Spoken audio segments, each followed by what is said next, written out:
ಕಳೆದ 36 ವರ್ಷಗಳಿಂದ ವಿವಿಧ ಸಾಮಾಜಿಕ ಆರೋಗ್ಯ ಸಾಂಸ್ಕೃತಿಕ ಕ್ರೀಡಾ ಕ್ಷೇತ್ರಗಳಲ್ಲಿ ವಿವಿಧ ಧಾರ್ಮಿಕ ಕಾರ್ಯಕ್ರಮಗಳ ಮೂಲಕ ಸಮಾಜ ಸೇವೆಗೈಯುತ್ತಿರುವ ಪುಂಜಾಲಕಟ್ಟೆಯ ಸ್ವಸ್ತಿಕ್ ಫ್ರೆಂಡ್ಸ್ ಕ್ಲಬ್ನ 37ನೇ ಸಂಭ್ರಮಾಚರಣೆಯ ಪ್ರಯುಕ್ತ 13ನೇ ವರ್ಷದ ಉಚಿತ ಸಾಮೂಹಿಕ ವಿವಾಹ ಸಮಾರಂಭ ಏಪ್ರಿಲ್ 25ರಂದು ಇಲ್ಲಿನ ಬಂಗ್ಲೆ ಮೈದಾನದಲ್ಲಿ ಜರುಗಲಿದೆ ಎಂದು ಕ್ಲಬ್ನ ಸ್ಥಾಪಕ ಅಧ್ಯಕ್ಷ ಎಂ ತುಂಗಪ್ಪ ಬಂಗೇರ ತಿಳಿಸಿದ್ದಾರೆ. ಪತ್ರಿಕಾಗೋಷ್ಠಿಯಲ್ಲಿ ಮಾತನಾಡಿದ ಅವರು ಸರ್ಕಾರದ ಕೋವಿಡ್ ನಿಯಮಾನುಸಾರ ಸೀಮಿತ ಜನರ ಸೇರುವಿಕೆಯಲ್ಲಿ ಸಾಮೂಹಿಕ ವಿವಾಹ ನಡೆಯಲಿದೆ ಎಂದರು.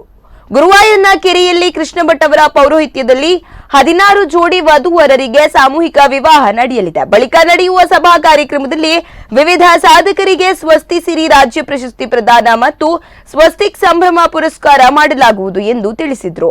ಜಿಲ್ಲಾ ಉಸ್ತುವಾರಿ ಸಚಿವ ಕೋಟಾ ಶ್ರೀನಿವಾಸ್ ಪೂಜಾರಿ ಹಾಗೂ ಮೀನುಗಾರಿಕೆ ಬಂದರು ಒಳನಾಡು ಸಚಿವ ಎಸ್ ಅಂಗಾರ ಅವರು ಸಭಾ ಕಾರ್ಯಕ್ರಮವನ್ನು ಉದ್ಘಾಟಿಸಲಿದ್ದಾರೆ. ಬಂಟ್ವಾಳ ಶಾಸಕ ರಾಜೇಶ್ ನಾಯ್ಕ್ ಉಳುಪಾಡಿಗುತ್ತು ಅವರು ಅಧ್ಯಕ್ಷತೆ ವಹಿಸಲಿದ್ದಾರೆ. ಸಂಸದ ನಳಿನ್ ಕುಮಾರ್ ಕಟೀಲು ಅವರು ಪ್ರಶಸ್ತಿ ಪ್ರದಾನ ಮಾಡಲಿದ್ದಾರೆ ಎಂದರು.